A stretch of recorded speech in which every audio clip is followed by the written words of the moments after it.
Сарлагын хөөвөр бэлтгэх технологи.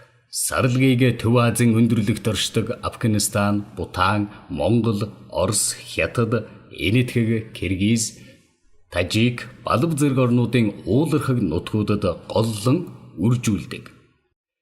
Дэлхийд 14 сая орчим сарлаг байдаг.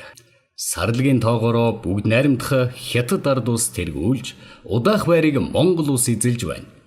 Сарлаг нь манай орны уулархаг ойд хээрийн бүс нутагт 13 аймаг 132 суманд тархсан байна.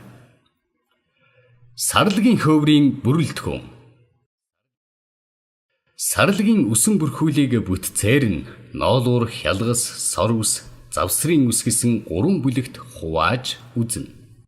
Одоо 10 гаруй жил сарлагын түүхийг бэлтгэж байна. За өмнө нь бол сарлагын хөвөр бэлтгэж авдаг байхдаа бол одоо маш олон одоо бэлтгэн нийлүүлэгчээс одоо хэм чамаагүй түүхийдийн бэлтгэгчлээс авдаг байсан бол сүүлийн 6 жилийн турш бол бид нар бол тусгаалan одоо орон нутагта тэр тусмаа малчтын бүлэг хоршоо байгуулалт зохион байгуулалтанд орсон хоршоо байгуулагдаж авч ирсэн одоо эргэж одоо малчтын одоо дэмжсэн тийм одоо хоршоодыг дэмжиж түүхийдээ бэлтгэж авч байна. Энэ дөр чанараар илүү одоо чанарын одоо бэлтгэлийн систем илүү ажиглагдж байгаа болохоор цааш энийг өргөжүүлэх их сонирхолтой байна.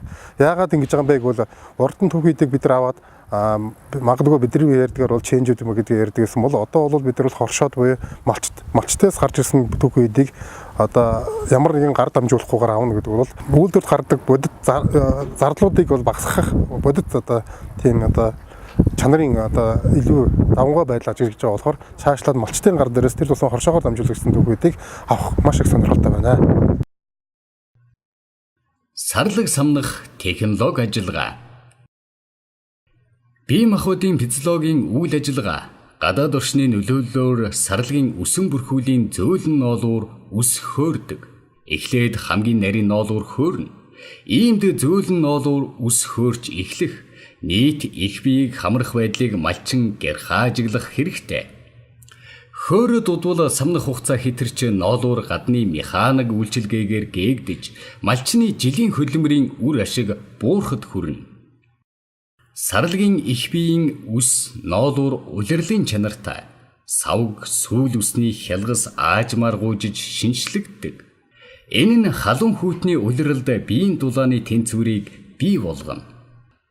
Ногт уяа, бэхэлгээний шон, зориулалтын сам, сарлагын ноолуурын самыг 1.5-аас 2 мм-ийн голч бүхий хагас ганта төмөр утсаар шүд хоорондын зайг 3 мм-ээр тооцож 16-аас 18 шүдтэй цэвэр дааван уут буюу майланган шуудаа шошго бэлтгэсэн байвал зохино. Сарлагыг хаац дэвсгэргүй газар гадаа самнахад ноолуур үлэмж ихээр хийсч өргөдгийн дээр бууз шороотой холилдож эцэстээ үн буурахад хүргэдэг. Сарлагын хөөвөр самнах аюулгүй ажиллагаа. Самнаж буй хүн бух, шар, үнэн түншүүлэх, тэрүүлэх зэргээр гэмтэл авах тохиолдол гардаг.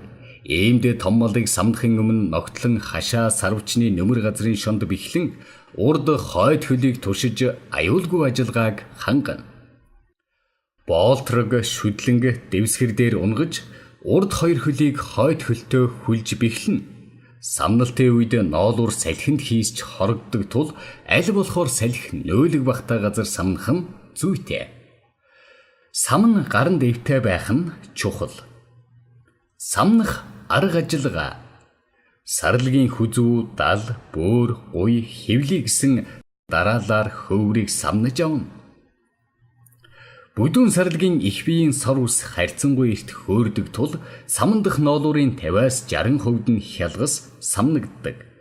Иймд самн дээрээс хялгасыг нь түүж хялгас агуулмжийг 30 хүртэл хөв бууруулбал ноолуур 1-р зэрэг тэнцэж илүү үн хүрэх магадлалтай.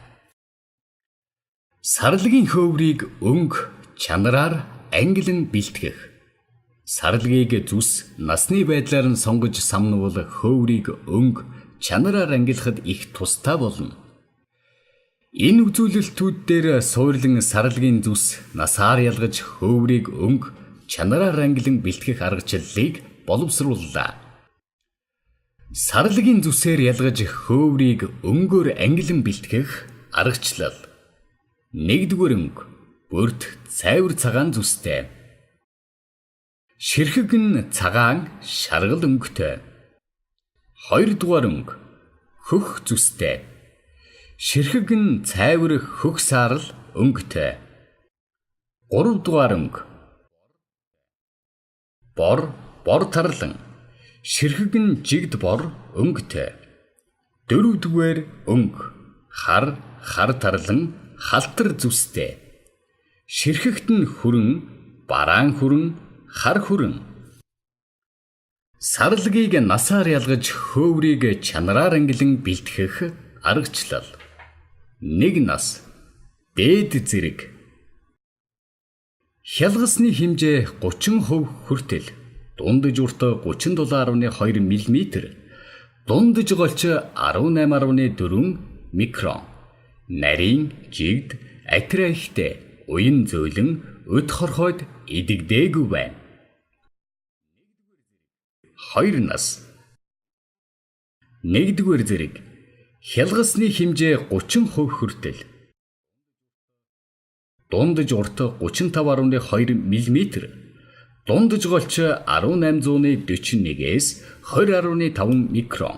Нарийн жигд атра ихтэй уян зөөлөн өд хорхойд идэгдээгүй байна. 3 нас 2-р зэрэг. Хялгасны хэмжээ 40%-аас дээш, дундаж урт 32.6 мм, дундаж голч 251-ээс 23.6 микрон. Нарийн жигд атра ихтэй уян зөөлөн өд хорхойд идэгдээгүй байна. За өнөөдөр Жэнс Мөрөн компани маань сарлагын түүх үйдийг Хөсгөлийн аймгийн 4 сумаас хамааруулж одоо нийтдээ 8 тонн сарлагын хөвөр нийлүүлж байна. За энэ сарлагын хөврийг бол бид нар анх нийлүүлэхээс бас өмнө нь бол бид нар 3 сард бол бас тусгаалan одоо 3 сумынхаа малчтыг тэр дундаа малчтай оршуудыг өөрийнхөө одоо боловсруулдаг үйлдвэр байж өгөөчм компани дээр бэлтгэн нийлүүлгийнхаа 8 тонн сарлагын хөврөө авчирсан одоо өнөөдөр бол ирээд хүлээлгэж өгөх гэж байна. За өгөөчм компани Жэнс Мөр хоёр нь хамтарч ажиллаад 7-8 жил болж байгаа. Бид нэр анх эхлэн түүхийдөө дурын хүмүүсээс хүлээн авдаг байсан. Манай хоёр компани нийлээд одоо энэ малчтаас яг хоршоодоор дамжуулаад түүхийдээ хүлээн авснаар түүхийдээ маань чанар галц асар их өөрчлөлт гарч чанарын өсөх ялгаа гарсан. Тэгээ энэ нь бас үйлдвэрийн үйл ажиллагаа зардал зүйл маш их хэмнэгдэж эхэлж байгаа. Малчит хоршоод үйлдвэрлэгч маань ингээд хамтарч ажилласнараа энэ илүү үр дүнтэй энэ бэлтгэлийн зөв систем юм байна энэ маань.